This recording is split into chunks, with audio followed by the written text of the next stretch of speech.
All right, good afternoon, everyone, and welcome to the MACE2 Facilitation Training Session. My name is Amanda Gannell. I am a physician assistant by training. I work here at DVBIC headquarters in Silver Spring with the Clinical Practice and Clinical Recommendations team. Prior to coming to DVBIC, I worked in the TBI clinic, and then before that I was an active duty PA in the Navy. And joining me today is Captain Scott Pine. Hi, everyone. I'm glad I could participate in this with you. I looked at the participant names, and I see several friends and colleagues on there, and great to have you on board. Again, I'm a family medicine, sports medicine physician, 27 plus years in the Navy, and 12 of those were taking care of concussion at the Naval Academy. So look forward to participating in this training. All right, so today we'll be providing the MACE2 facilitation training. So the purpose of this session is to go over how the MACE2 is intended to be administered so that it can be taught in a standardized way. And what we'll be doing today is going over some facilitation tips. We'll be reviewing the training materials and answering some frequently asked questions, and just making sure that you're completely prepared to give this course. Yeah, and for this training session, it was nice to see all of the responses that many of the overwhelming majority of the group actually has experience taking care of concussions and using the MACE. So that was great to see. There is an expectation in this. This is clearly not the MACE2 training itself, so there's an expectation that you're familiar with the MACE2, and it would be great if you were familiar with the slides and the student and workbook and instructor guide. If you're not, you can see these in the Train the Trainer files and just select them later on. All right, so a little bit about the course. The MACE2 training is designed to be a 3-hour face-to-face training. It's designed for all medically trained personnel, from physician providers to medics and corpsmen. The training will include a didactic portion, case scenarios, and practice sessions, and then there are some embedded videos, particularly that may be helpful for the VOMS portion of the MACE2. All of the training materials that you will need to provide this training are available on the DVBIC website, and we will go over how to get to those training materials at the conclusion of this session. You also could download them now in the right-hand corner of your screen if you are on Adobe Connect in Train the Trainer Files pod. Those files, all of the materials are available for download there. Okay, so each student should have a student workbook. You'll be able to provide an instructor guide, and then in terms of and then you'll need to use the training slide deck. In regard to the room setup, you'll just want to ensure that there are desks, students are able to view the slides and videos, and that there's plenty of space to practice the VOMS portion of the training. Yeah, Amanda, let me just jump in here real quick. A thought that came up, you all helped us by letting us know you and your experience, and I can't stress enough how important it is to know your audience. I'll give an example. I taught a training session, and in the room I had a vascular surgeon and an emergency medicine physician and a bunch of medics right out of medic school. Clearly that group had a wide range of requirements in the training, and maybe one of those people in the room didn't even need that training. Mm-hmm. So it's important to set you up for success. All right, so it's important to keep the class size low, to keep the student-instructor ratio low. We recommend no more than about 20 attendees per instructor in this class. And then you will need certain materials to perform the VOMS. So you will need a tape measure, you'll need a metronome, and you'll need a target with a 14-point font. So the tape measure and the target with 14-point font are located on the back of the MACE2 cards themselves. So those should be readily available for you. And then the metronome, you can download any free metronome app on your smartphone. And then we'll go over some things later on in the training, some tips in case you don't have access to a smartphone or you need to use a metronome and you don't have access to one. All right, so first, now that we've covered kind of the training basics, we're going to go over the training materials. So first, let's go through the instructor guide, and we'd like to show that to you right now.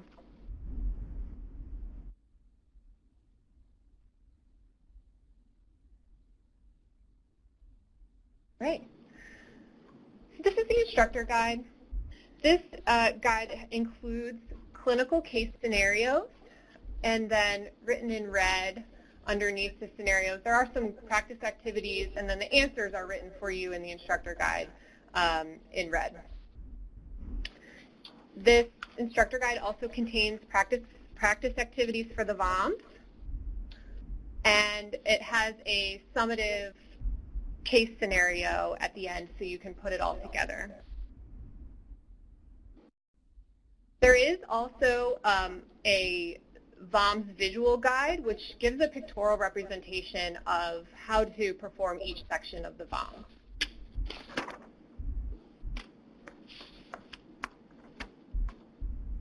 So that is the instructor guide. Next, we'll go to the student workbook.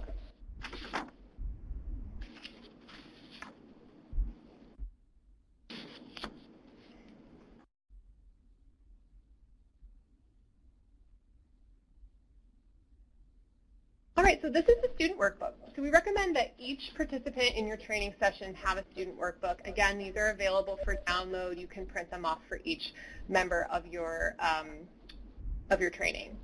So this student workbook includes the actual slide deck with a place to take notes. It does include those case scenarios, of course, without the answers that are in your instructor guide. And then it does include the VOMS visual guide as well. So it gives that, again, pictorial representation of each section of the VOMS exam. Just it gives a way for different learners to help them understand the content. Great, Amanda. So since we've gone through that, we'll take a break here and ask if there are any questions. And please feel free to speak up if you're on the phone, or if you prefer to type into the chat box, you can do that. We're keeping an eye on it. Okay. Feel free to jump in at any time if there are questions. So since now that we've gone over the student workbook and the instructor guide, we'll pull up the training slide deck. So this is the slide deck that you will be using as instructors to teach this training. You will notice that as we go through this slide deck, it will alternate between the didactic portion of the MACE2 and the case scenarios that allow the participants to pull it all together. So for this session, we're not going to go over every single slide in this slide deck, but we will be going over some of the key points.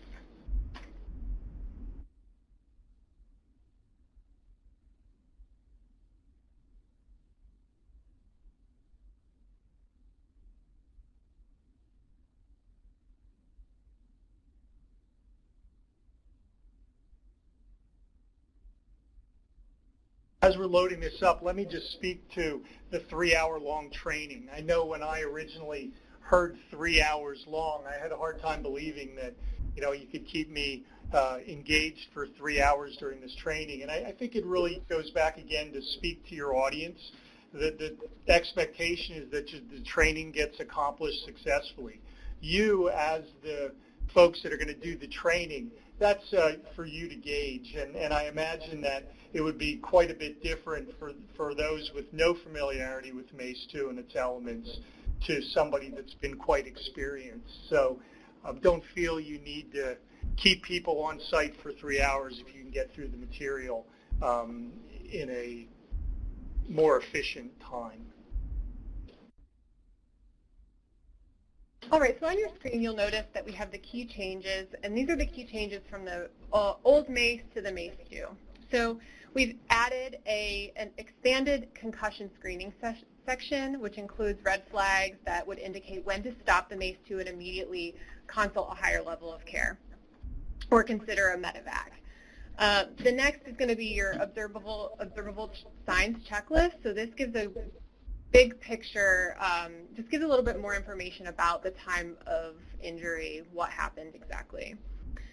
We've expanded the neurologic exam to include the speech and balance testing.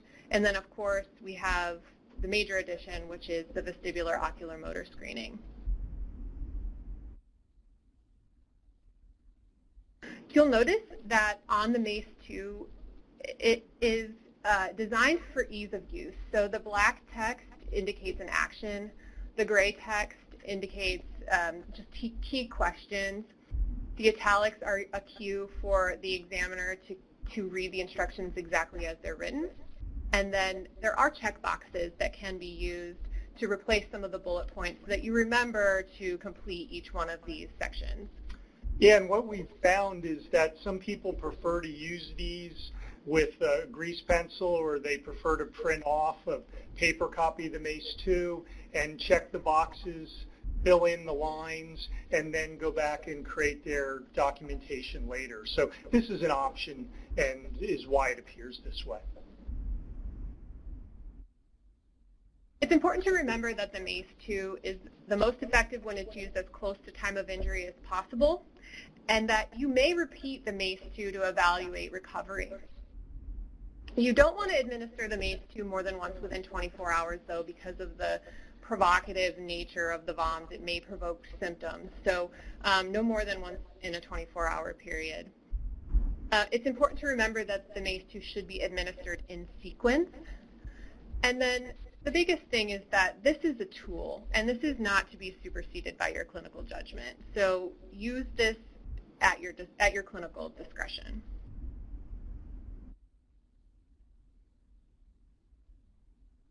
Next, we are on slide 8. We wanted to point out the addition of red flags. It's important to notice or to note that these red flags should be something that the provider is looking for throughout the MACE2 exam. And if these red flags are present at any time during the MACE2, then the exam should be stopped and the patient should be consulted to a higher level of care. Great. Let me say something quickly about the yellow highlighted section about structural brain injury detection device.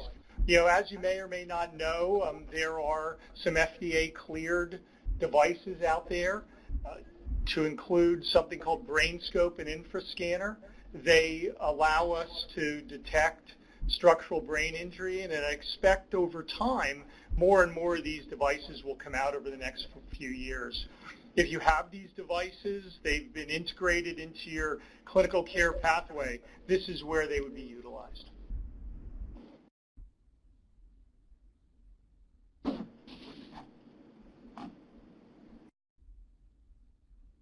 I see Captain Chris typing. Let's pause right now and see what we can answer a question. And I'll encourage Steve to make his typing brief so that we'll be able to promptly answer him.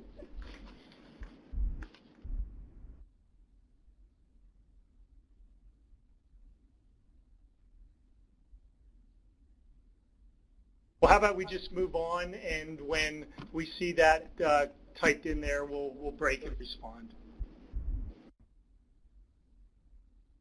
Okay, well, we did it. We got the response. So let me read for those of you that aren't on Adobe Connect. So Captain Steve Chris wrote, for objective data and training of corpsmen, we perform ANAM, NSI, and MACE2 and scan into HAMES for every patient.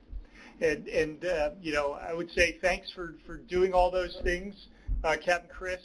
I would say that one of the challenges that we have if you're scanning everything in through HAMES is that we have no way to capture that data when we are trying to do our objective measures or look at outcome measures, which is very important. And one of the things that's moving forward through the Deputy Assistant Director for Medical Affairs is a DHA procedural instruction that is asking everyone to use and directing everyone to use to every degree available the MTBI T-SWIFT form, which includes the entire MACE, and we have the capability then to mine that data and be able to communicate that with people. The benefit of doing that is that if we truly identify workload getting done and utilizing the MACE, that this may lead to increased resources. It also may help us identify programs that are practicing the best business practices, and we can share those with everyone.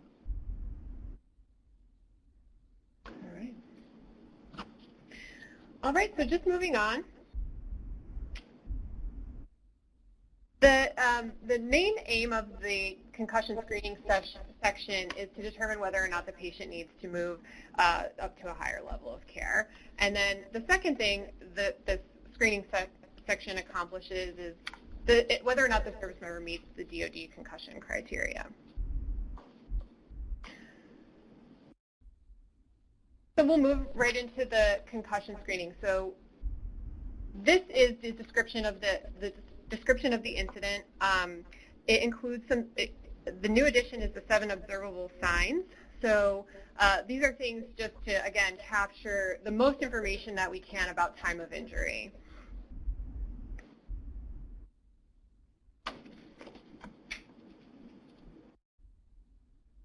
Moving on to slide 13. Yes, so we're going to talk about history, and this is a fairly detailed history section that covers history of concussions, history of headache, and behavioral health problems. This is important to identify because what we've seen through much of the data that's coming out of the NCAA DoD study, which is looking at collegiate athletes at the 3 service academies or 4 service academies to include Coast Guard, as well as several civilian places, is that these 3 things have demonstrated prolonged recovery. So to identify them early will be helpful. All right, now that we've discussed section 1, it's time to apply those concepts using a case scenario in the student handbook or workbook. This can be done in small or large groups. Again, give the students time to work with the case and then discuss it as a group. Now, many of you that are familiar with the tools will focus on symptoms up front, and I'll tell you in my experience using SCAT-5 and the concussion guidelines put out by the International Consensus Conference on Concussion, we went right to the symptom score. Now, since these symptoms of concussion are not necessarily specific only to a concussion, in the MACE2 we decided to make it a much smaller section.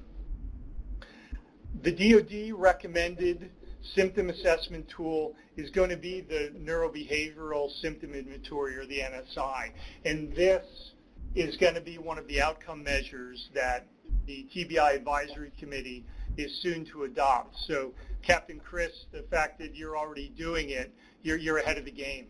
And I will share that the NSI is available on the MTBI T-SWIFT form. Perfect. Are there any questions about the first section?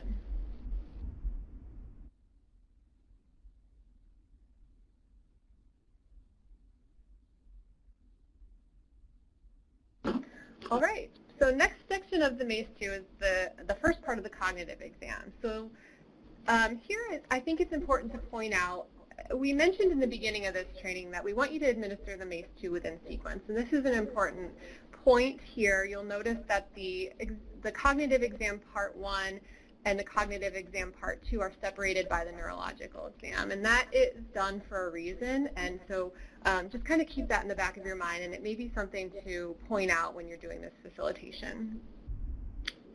So the first part of the cognitive exam is orientation and immediate memory. So the orientation section, you know, you'll ask what month is it, what's the date, what day of the week is it, what year is it, etc. And then the maximum score for that section is 5. The immediate memory section, it's important to note here that you are given a series of color-coded lists It's important to use the same color-coded list throughout the entire MACE2. So if you pick list A, just make sure you keep with list A throughout the entire MACE2 exam. Make sure you speak clearly. It's supposed to be at a rate about 1 word per second so that the patient has time to process. The patient gets 3 trials in the immediate memory portion. So that's really the extent of cognitive exam, part 1 of the cognitive exam. So you'll go over these things, you will demonstrate, and then you will refer back to your case scenario and have the students practice. Does anyone have any questions about the first part of the cognitive exam? Yeah, I will add, Amanda, my experience and some of my colleagues that I've worked with, they they have their own words that they'd used for years, and sometimes I've found that I've been one that's forgotten some of those words. So just stick with your color and make it easy for yourself. Yeah. And if you have a way to document which list you used, I think that would also be helpful, so that if you're going to go through this again with somebody, that you don't give them the same list of words. Exactly. And we did have a question in the chat. Is it a red flag if the patient gets any portion of the orientation section wrong? And should we provide them with the correct response? So it's not a red flag. I mean, we understand that sometimes when, particularly in a deployed scenario, you may not really know what day of the week it is, and if patients get that wrong, it's okay. Make sure you just note that incorrect response on your MACE2.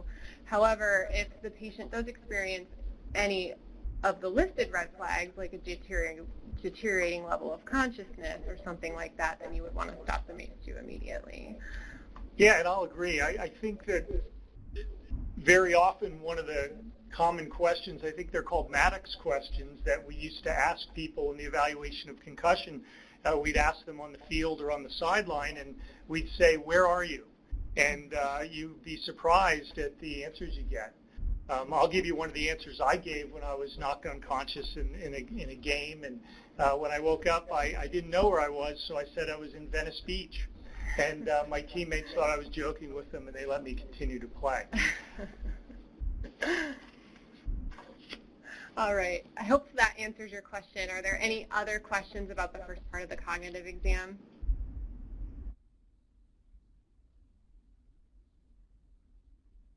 Great. Well, next we'll move on to the neurological exam. This is divided into 8 sections. For clarity, it includes balance assessment and things like tandem gait and single leg stance.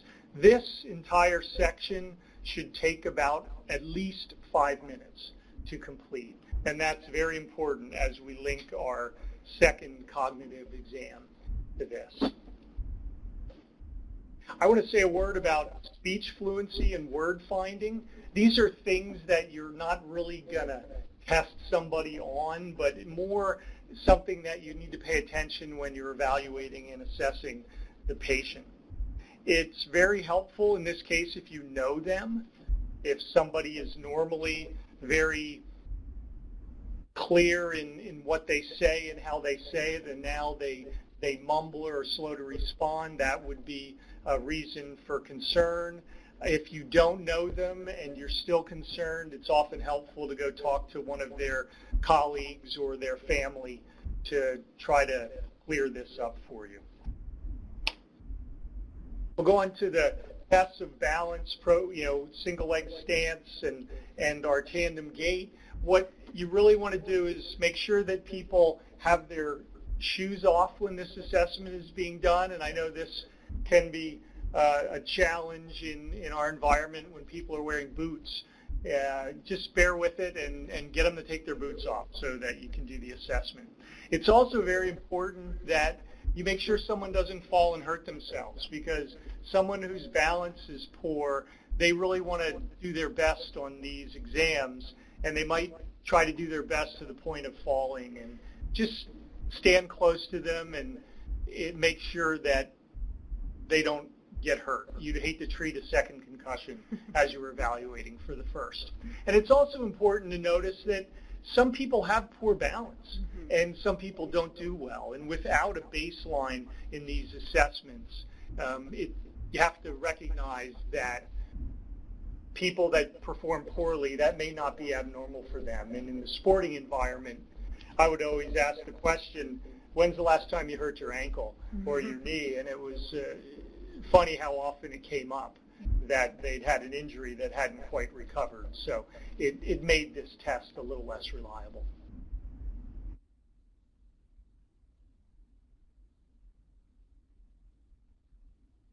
So at the end of doing the test, we'll have an opportunity with the students to practice this. Again, this is a great opportunity for you to observe if people are really following along with what you're doing in the training.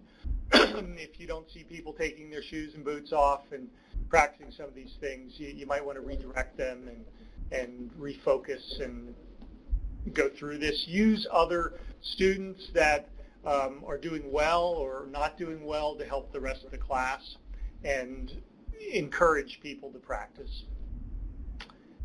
Does anyone have any questions on the neurological exam?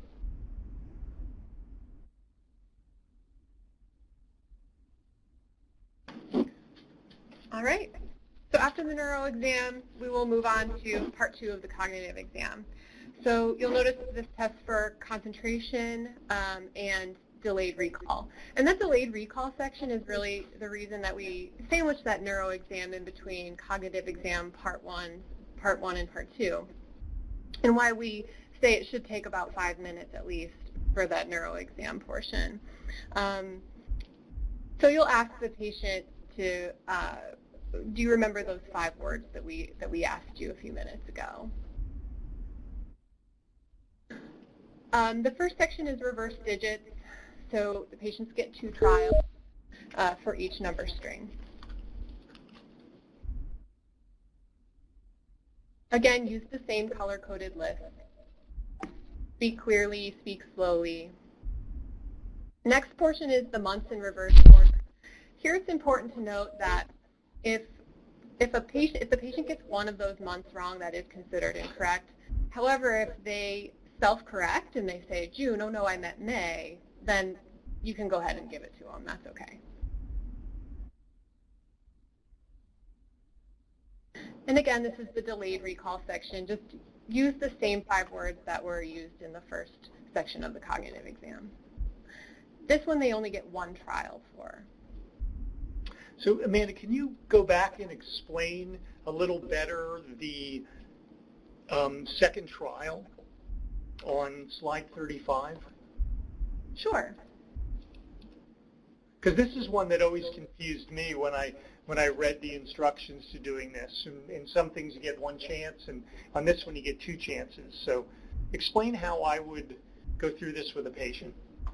Yeah, sure. So this will, you'll go ahead and read the first string of numbers 4, 9, 3, and then have the patient try to do it, and if they get it wrong, if they get it right, you move on. If they get it correct, you move on. If they get it incorrect. If they get it incorrect, you don't just give them the same 3 numbers. So you'll give them the second list of numbers. So then we'll say, okay, let's try again. How about this one? 6, 2, 9. Okay, so if they get the first trial incorrect, but the second trial correct, then you move on. Then you move on. If they get them both incorrect, then you stop. Then you stop. Great, thanks. Exactly. Thanks. Are there any other questions about the second part of the cognitive exam? That's a great point to bring up that can be confusing.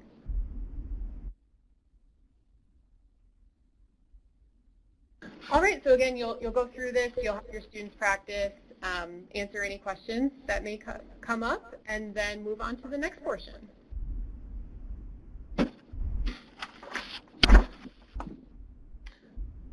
All right, so the next portion of the MACE2 is the VOM. So this is the vestibular ocular motor screening. So this is the newest major addition to the MACE2.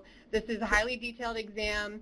We recommend that this is repeated before return to duty. And Captain Pine, would you like to talk a little bit about the addition of the VOMS to the MACE2 and what its purpose is? Sure, I will.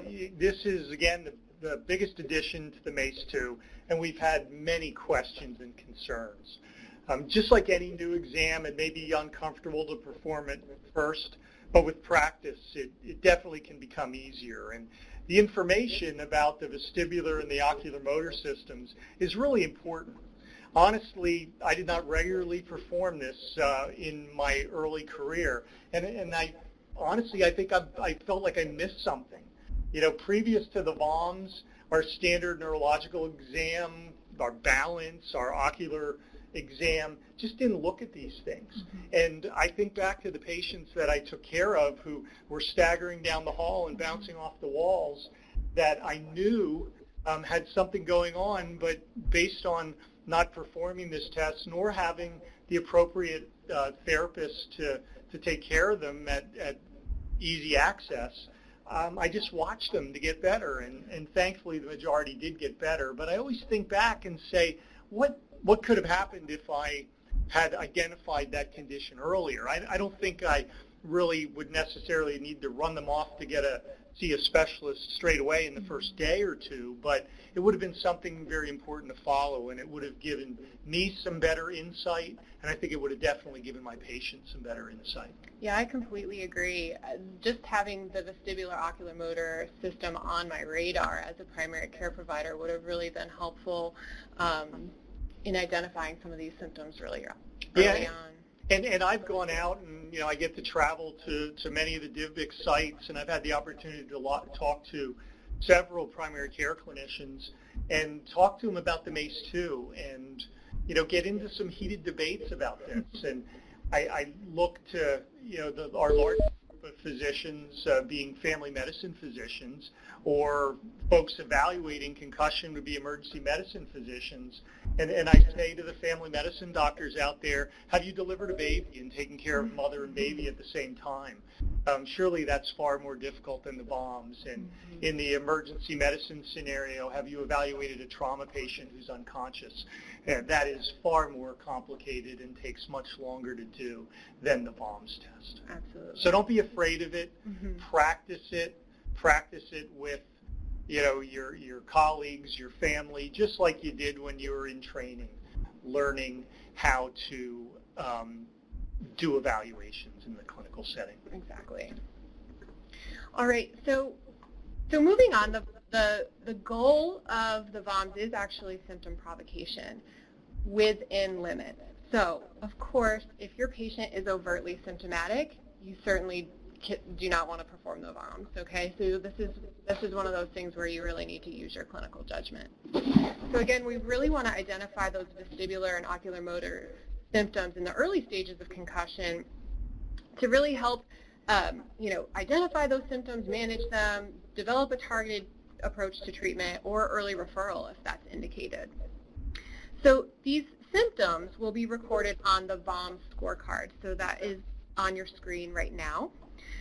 This is where you will be recording the symptoms on this. It's called the HDNF scale. So HDNF is going to stand for headache, dizziness, nausea, and fogginess. You'll also note that on the scorecard here, there is an area for comments, and so this is where you can write down anything else that you may be observing during these exams. We want to know basically anything that you find, something the patient tells you that they feel, here's where you can write it in the comments section.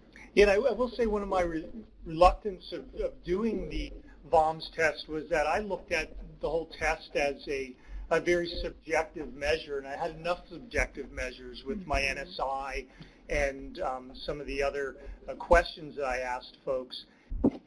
So them reporting headache, dizziness, nausea, or fogginess, if they weren't going to tell me the truth about their NSI symptoms, surely they weren't going to tell me the truth about these.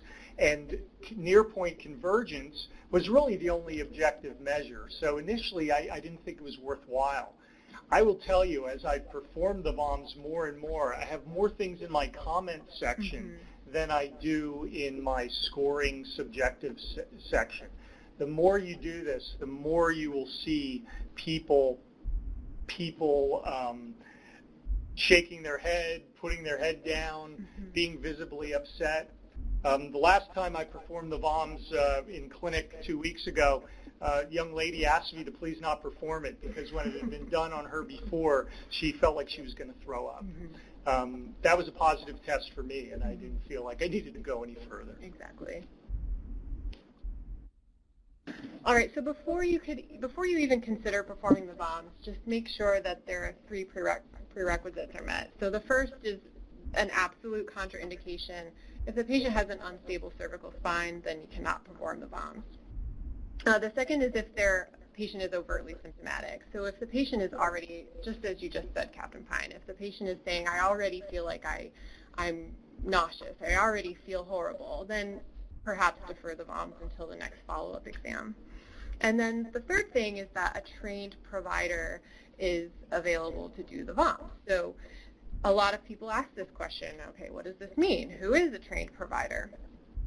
And you are trained providers. Anyone that attends this training that you will be giving is considered a trained provider. The more a provider practices this, the better they're going to get at it, the more comfortable they're going to be. And so they may be more confident in performing this. So if they've received this training, they are considered a trained provider, but it really is all about comfort level and using your clinical judgment. So you'll notice that there are videos embedded within this PowerPoint. So you can accommodate all different types of learning styles. You can talk about the exam, you can show the video, you can demonstrate it, and then have the students practice. Yeah, and depending on your setup in your classroom, and I really strongly encourage you to make sure you understand and are comfortable with the setup in your classroom before you arrive to teach. Take this from me and my personal experience of not having access that I expected to have.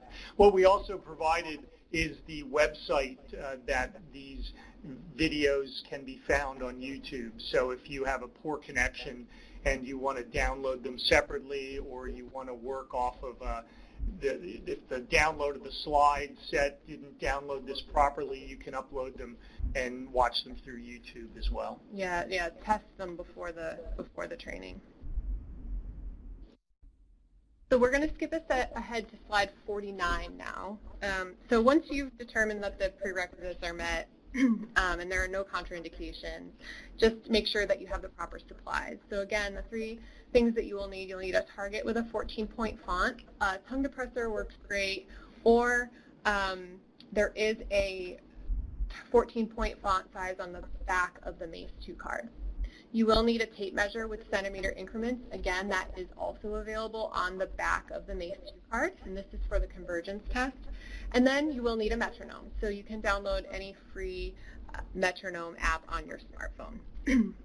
And a lot of people ask if we're going to be providing metronomes, or, hey, what do I do if I don't have my smartphone? What do I do if I don't have a metronome present? So do you have any recommendations? Yeah, I think what we're going to do is we'll share some songs a little bit later that meet the 180 and 50 beat per minute. But I also think that we don't have a metronome when we perform CPR. And I think that's where the song connection, we know with CPR, Staying Alive has been something that I've heard quite a bit about. Many people know that song. And we'll share some others, and you can look up your own song that works for you.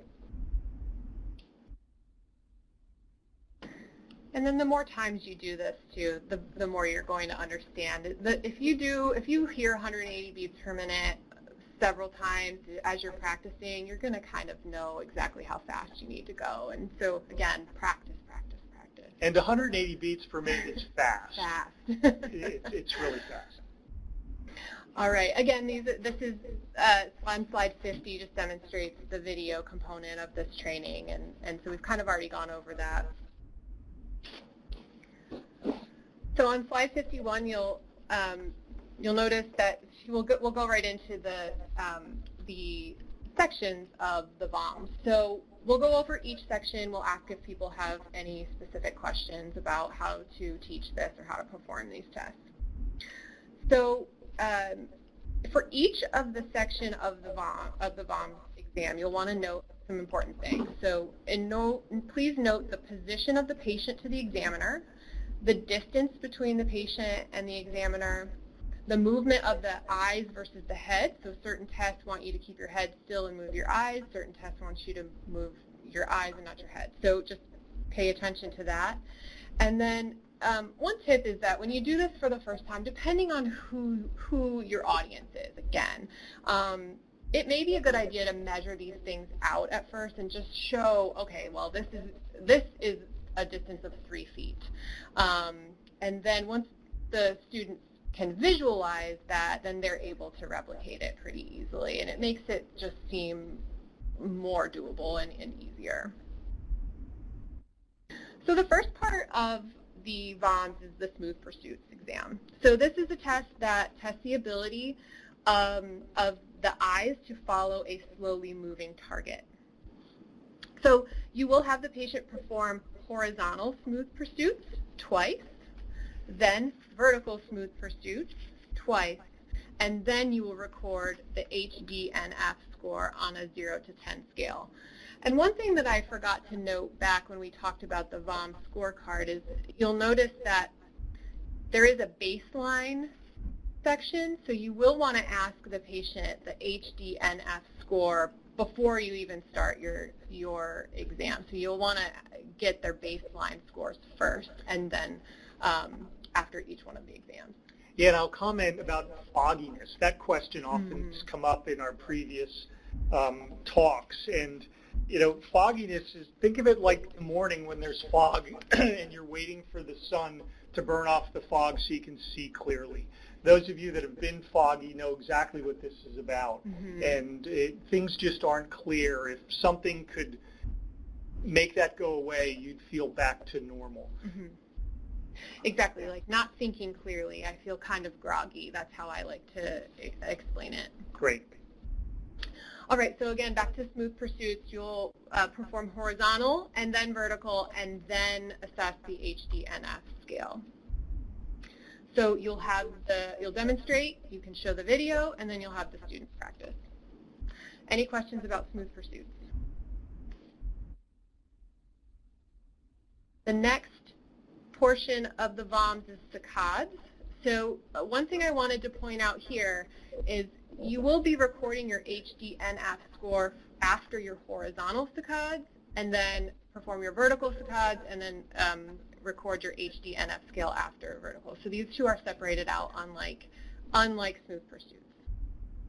So saccades are going to test the ability of the eyes to move quickly between targets.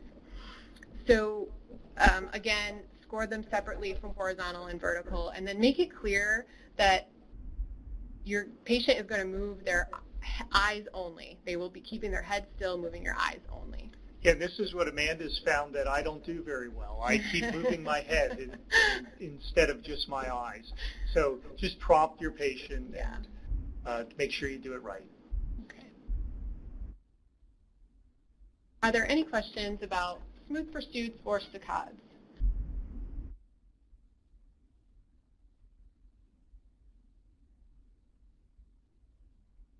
So we have a question up that says, when can they use their glasses?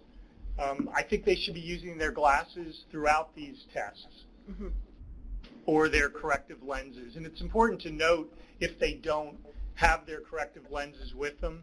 I often see that, and especially as we get to our next section on convergence, this is very important. We have another question coming in.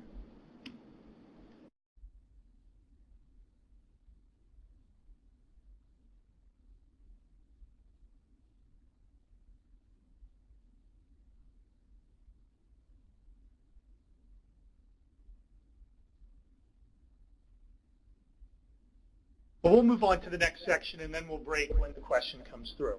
The next section is convergence, and this tests the ability to view a near target without getting double vision. Let's break for our question. Question is, what do you recommend for patients who already have migraine headaches and have a TBI with similar signs or symptoms?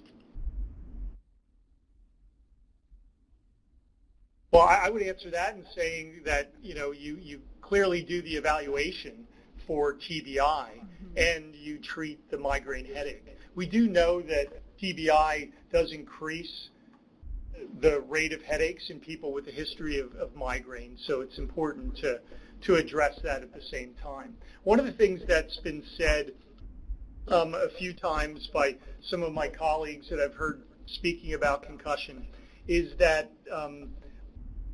that a concussion will plays dirty. And what it'll do is it'll unmask all of those underlying conditions that you have that you might have been able to cope with before. And migraine headaches is definitely one of those. There's another question. What do you recommend we do about the VOMs if the patient has visual problems? You want to take that one, or should I? So I guess the answer would be to use your clinical judgment, make sure that the patient is wearing their corrective lenses. I'm not sure if that answers the question. Yeah, and I think that, the question probably comes from our symptoms. If we drop back and say, we ask people if they have photophobia or if they have any blurred vision or they have difficulty focusing, I think that's all part of the assessment. So if they're able to participate in the VOMs, I think go for it and go through it. If their visual problems create them undue distress, I think it's more important to treat the patient and use your clinical judgment than it is to push through this exam. Exactly. It just goes back to if the patient's overtly symptomatic, then you can stop the exam at any time. Great questions. Yeah, Thanks. really good questions. So we're back to convergence. So prior to starting this, make sure that your patient's wearing their corrective lenses if they have them, and explain to them that they're stop the target if they get double vision, or you can tell them to stop if you notice one of their eyes deviating. Now this becomes really important because it's not blurred vision. Blurred vision is not unexpected as you move a target closer to your face. It's double vision, and just explain that to them. And I've often checked with them to say, are you sure that it wasn't just blurry or that you've got double vision?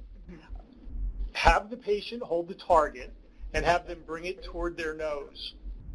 And then they stop when they get the double vision. At this point, you can measure the distance from the target to their nose. And it's important to notice that it doesn't matter how big their nose is. We have been asked that question, yeah. So that is important. And another practical bit of advice, again, all this advice I'm giving you is from my errors or my challenges, is if you're using the one MACE2 card that you have as your 14-point font, it gets very difficult then to use that MACE2 card to measure the distance from their nose to the target. Very true. I can give you some names of patients that I initially tried this on, and it didn't quite work. So be cognizant of that. And how many times do you perform this exam? Yeah, so this one you do 3 times, and you record 3 important pieces of information each time. One is the measurement, the distance between their nose and the target.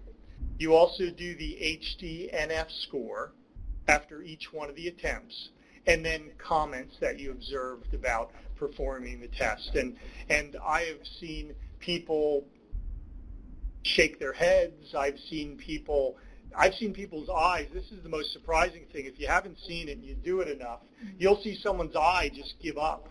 So they'll be pulling that target in closer to their nose, and their eye will jut out to the side. Yep. So that, take note of that and where that distance occurs. It's also important to do it 3 times because I have also identified patients who were very normal on the first assessment, and then they've gotten further and further from their nose in each of the second and the third trials. It's also important to note that there's a discrepancy in the abnormal measurement for convergence mentioned in the videos and what we mentioned in the MACE2. For our purposes, an abnormal measurement is greater than or equal to 5 centimeters, and that's really important. It's also important with all of these things, they're just tools in the bigger assessment of someone with concussion. there are people that will perform poorly on this test even in the well state. And without a baseline for those people, it's difficult to know if that's their normal baseline. If during practice and in your classroom practice with your students, it would be interesting to go around the room and find out what people have found in those people who are in the well state. And undoubtedly, you're going to find people that have no problems or complaints that have a measurement greater than 5 centimeters. Absolutely. But this just gives you more information. The more information we can document, I mean, the more we can compare when if you were to repeat the MACE2 or the VOMS at a follow-up exam. So. And practice, practice, practice. We have another question. It says, can you please repeat the full name of the MACE2 T-SWIFT form? Is this included in any of the training materials? So it's not included in the training materials, but it's under small m, TBI.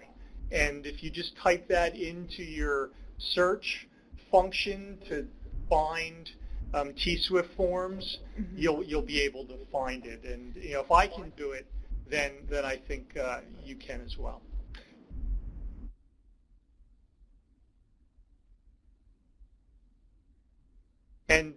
And we had an addition of the T-SWIFT, DHA T-SWIFT training materials located at a website. And yes, that's the form, and that's how I got it. And we'll be going over, when we talk about coding, we will go over this a little bit more in detail too, where to find the MTBI T-SWIFT form.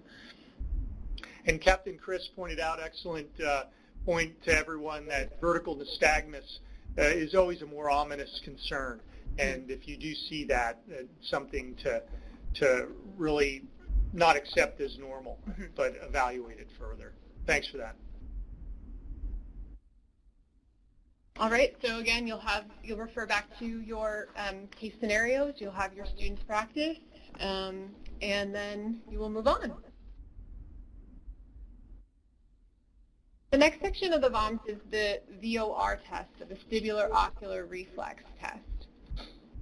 So this will test the ability of your eyes to stabilize as the head is moving. So this is one where you're going to keep your eyes fixed on a target and then move your head. And so this is where you'll need your metronome. So it's important to pay attention to the metronome rate. For this test, it's 180 beats per minute. The angle is 20 degrees to each side horizontally. For the horizontal test, vertically is the same. We're going to play 180 beats per minute for you. Kind of alluded to this in the beginning of the training, but it's pretty fast. And so let me go ahead and play that for you. And if you are sitting at your desk and want to try to move your head quickly, you can see how difficult this might be even for someone who has not had a concussion. So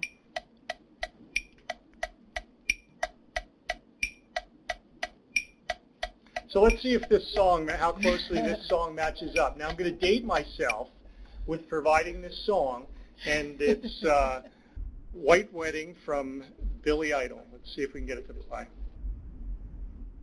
Of course, now that there it is. Good. I think that's pretty close. Okay, it's close. Yeah. Close. Yeah. All right, that's enough. Okay. The point is here that you can kind of make this training fun. You can look up songs that are 180 beats per minute. I found Life is a Highway by Tom Petty. That's about 180 beats per minute. The point is, don't let the fact that we say you need a metronome deter you from even performing this test. You can, again, the more times you hear it, the more you're going to understand what 180 beats per minute is. Yeah, and you'll understand my genre of music. Welcome to Paradise by Green Day and Monkey Wrench by the Foo Fighters are also good ones. Very good.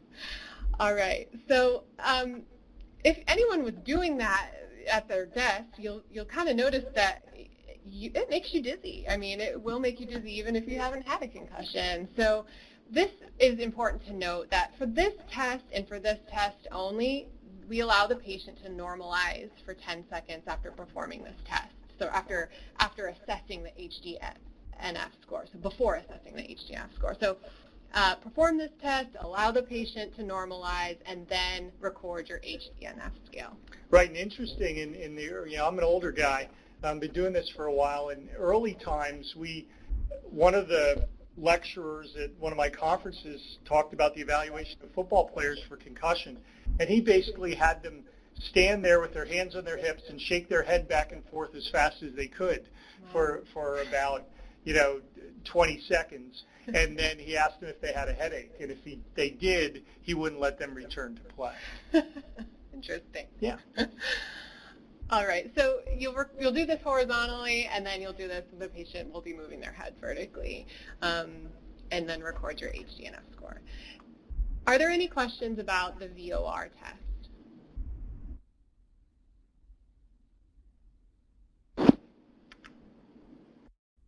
All right, we'll move on.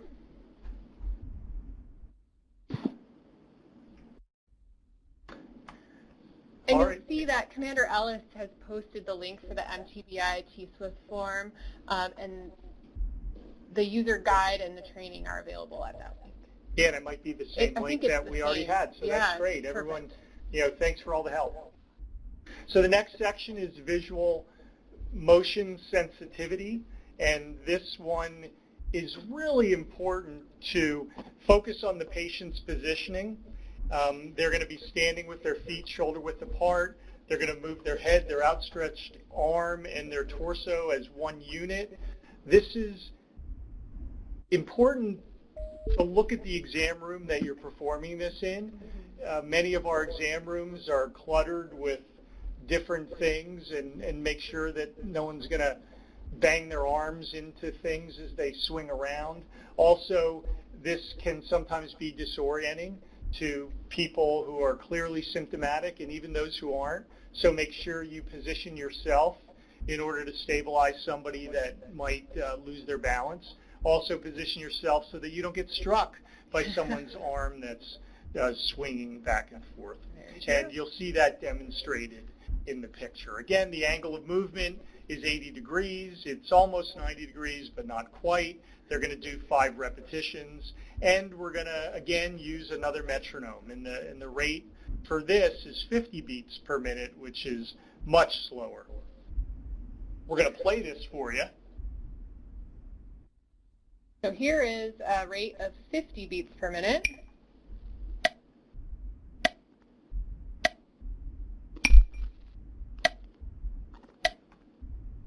All right.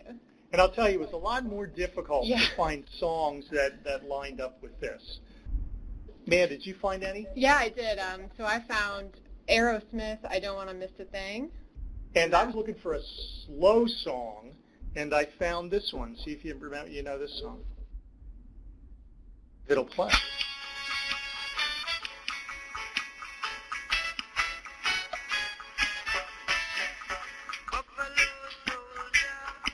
All right, so that's Bob Marley, Buffalo Soldier.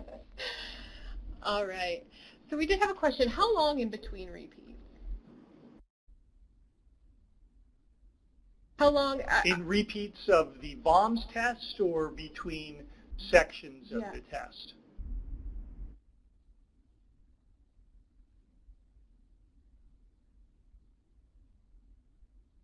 So I'll say the sections of the test between VMS, so like between how many times you...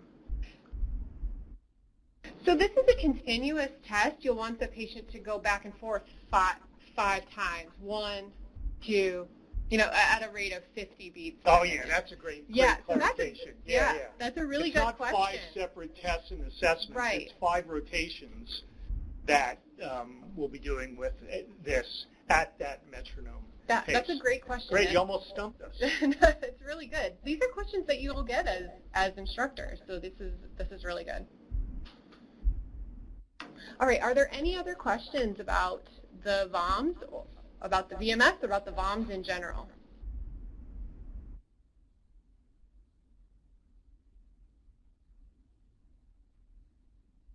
Okay, great. So next we move into final MACE2 scoring. And I know when I first did this, you'll notice that the MACE2 scoring, the final scoring, is either a positive or a negative. And the first time I did the MACE2, my thought was, well, if this final score is a positive or a negative, then do I just stop when I get my first positive? Because if my first section is positive, then the whole thing will be positive, right? So yes, that is true. We want you to complete the full exam though. So this really, even if you get a positive in the first section of the MACE2, we want you to keep going on as long as the patient can tolerate continuing. This gives us so much information about how the patient presented at time of injury. And so it's just important to document all of these things and then move forward with the VOMs if the patient can tolerate it, again, just to recognize those vestibular ocular motor symptoms as early as possible. So I hope that clarifies some of that. Yeah, and I will say that many of the exam findings are nice to be able, if you're going to be the person following the patient from one visit to the next, VOMs to see resolution of the symptoms, to talk to them about symptoms, to look at their neurologic results and symptoms. I will admit that I don't go through the immediate memory and the concentration total scores and delay recall scores if I'm seeing someone back in 24 hours or 48 hours and they're still having problems. Having colleagues that have done that, what happens is we often on delayed recall, we get words from other lists because they've been tested so many times. And I think there's also some questions about the validation of this test and when it's valuable and when it's not. And often in the long term, it's not something that you want to just decide is the ultimate decision maker, their performance on the MACE2 2 weeks out. Again, it's a tool, and there are many tools that you can use, and this is one that we give you. We have two questions, comments. Can you use the VOMs for remote concussion evaluation? And I'll say, of course you can. And I think what we have found is that by using the VOMs, many people who were assessed in the old way, we've discovered that really their problem wasn't a neurocognitive problem. Their problem was an ocular motor problem. They couldn't read because their eyes weren't working right. They could comprehend, but they just couldn't read because every time they did it, their eyes weren't coordinated and it gave them headaches and it made them feel sick to their stomach. So I think VOMs is a wonderful tool, definitely in the MACE2, but also outside the MACE2. And then there's just a comment from Captain Chris. If someone cannot complete the exam, they're either very sick or malingering. And I don't know, that may or may not be true. I think it depends on the well, and again, that's your clinical judgment. Yeah. I mean, as I've told the line officers that I've worked with, malingering isn't a medical diagnosis, it's a leadership diagnosis, and I get their help in solving the malingering question. If someone is very ill, clearly that falls into the realm of your clinical judgment. Yeah. So, I mean, the point is here with the MACE2 scoring, no two TBIs look the same. So the purpose is to just go through and help. It will help you as a provider to pinpoint maybe some of the specific systems that may have been stressed during their TBI and get you a better idea of how that patient may be affected, and it just gives you as much information as possible. All right, so next we'll go on to TBI coding. And so this coding guidance is located on the back of the MACE2 card as well. And this is where we've mentioned that MTBI T-SWIFT form already, but it is located in ALTA. It allows you to document for the MACE2 in its entirety. There's a click-through form that you can document the MACE2 within that T-SWIFT form. One way to get to it is if you click up onto your favorites, if you search for favorites and then type in MTBI, you should be able to find emergency T-SWIFT MTBI form, and then you could just right-click on it and add it to your favorites, and so that makes it a little bit easier to access. And I'll add something that the TBI T-SWIFT form isn't perfect. Yeah. It may be far from perfect, but we're going to make it better. We've got connections with the people that change these things, and as we get more people utilizing it, we're going to give more and more feedback to the developers so that we can continue to improve the product. Mm-hmm. And that's very important. And then one other thing to point out here is that if you, in Alta, if you type in MTBI, one of the first codes that come up are DoD codes. Those are not the codes that we want to use. So just if you type in concussion with or without loss of consciousness, that will get you to those S06 codes, which are the primary TBI codes. All right. So toward the end of the slide deck, there is a summative case scenario. So this allows you to go through the MACE2 in its entirety with a new case. And so you'll be able to do that with your students.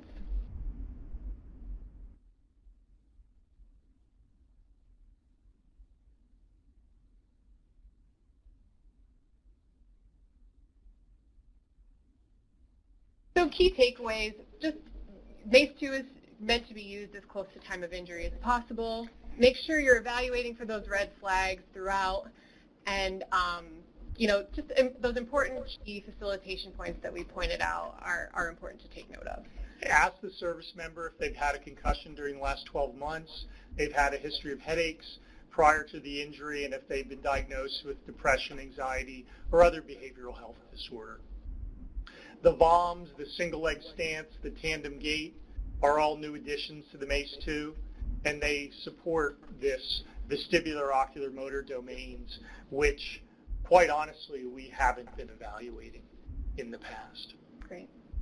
And we did have a question, will the MTBI AIM form from Alta be translated over into MHS Genesis? And it is our intent that this happens, and we're actively working with the owners of the MHS Genesis system to make sure that that transfers over. Great. All right, so we're almost done here. We could go ahead and switch back to the other slide deck.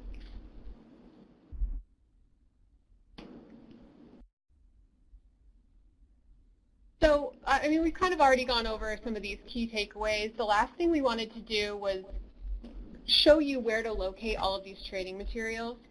So, again, in the Train the Trainer files pod within your Adobe Connect, right now you should be able to download the MACE2 instructor guide, the VOMS visual guide, the student workbook, and the slides.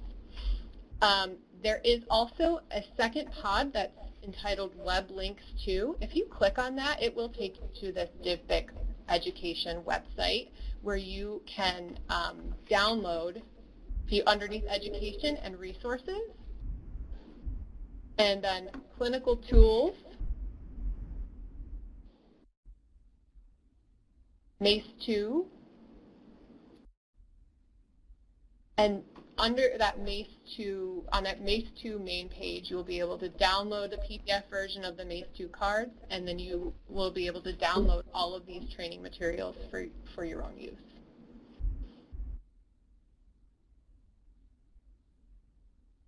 And before we wrap up, I just want to share with everyone some initiatives that we're working on right now through the Traumatic Brain Injury Advisory Committee. We're working with the Deputy Assistant Director of Medical Affairs and the Neuromusculoskeletal Clinical Community through the Defense Health Agency. We're looking at a QPP project that is addressing improving treatment outcomes for patients with acute concussion. And this training directly aligns with that. We're going to be using metrics. The first metric is, are you using the MACE2 when you assess someone with a new concussion? The second one is, are you following up with that patient within 72 hours? On the MACE2, we identify that you should follow up with people at 24 hours. We're giving a grace period for the weekend for anyone that may have been seen on a Friday. And then the last metric we're going to be using is a progressive return to activity program been followed before someone's been returned to full duty. What we're finding is that people are getting diagnosed with concussions, but they're not being followed up. And of those that are being followed up, many are being returned to full duty before they've been completely asymptomatic. So these are things that we plan to measure. The first metric, the follow-up within 72 hours, is going to go live very soon. So you may be hearing this from your MTF commander about that. All right. We did have a question, how can we get the slide decks that were presented today? So again, they are available on the DVBIC website.